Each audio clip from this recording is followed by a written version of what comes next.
শুভ সন্ধ্যা সবাইকে। আমাদের বাঙালিদের কাছে সন্ধে মানেই হালকা কিছু স্ন্যাক্স, মুখটা শুধু খাবো খাবো করে।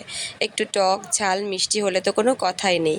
এইরকমই এক সময়ে বসে বসে আমি ভাবছিলাম, ঠিক সেই সময় আমার বোনের একটা ফোন আসে যে দিদি চল আমরা কিছু একটা খেয়ে আসি।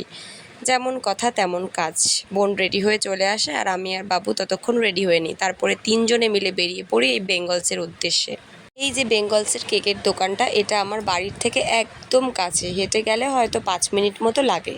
তো এখানে যাওয়ার একমাত্র কারণ হচ্ছে এখানে সুন্দর করে ডেকোরেশন করা আছে জায়গাটা, যেখানে গিয়ে আপনারা বেশ কয়েকটা ছবিও তুলতে পারবেন আর তার সাথে হচ্ছে মুভিও দেখতে পারবেন বসে। তো সন্ধেবেলায় মুভি দেখতে দেখতে হালকা কিছু স্ন্যাক্স, আলাদাই একটা মজা। তো দেখুন আপনারা যাওয়ার পরে এই যে এত রকমের চকলেটস ছিল, তার সাথে কেক, বিভিন্ন ধরনের স্ন্যাক্স, অনেক কিছু ছিল। আমরা 3-4 রকমের স্ন্যাক্স অর্ডার করেছিলাম, যদিও খেতে পারিনি, অর্ধেকটা প্যাকিং করে বাড়ি নিয়ে আসতে হয়েছে।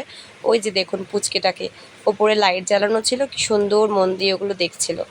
তারপরে আমরা অনেকটা সময় মুভি দেখতে দেখতে খেতে খেতে সময় কাটালাম। এরপর বাবু আইসক্রিম খাবে বলে বায়না করছিল, তাই ওকে একটা ফুটি কিনে দিলাম।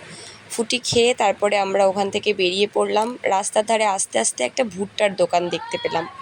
সেই ভুট্টার দোকানে বেশ খানিকটা সময় দাঁড়াতে হয়েছিল, কারণ আরও অনেকজন দাঁড়িয়েছিল ভুট্টা নেবে বলে। তারপরে একটা ভুট্টা আমাদের অনেকক্ষণ ধরে ছেঁকে গরম করে দিল।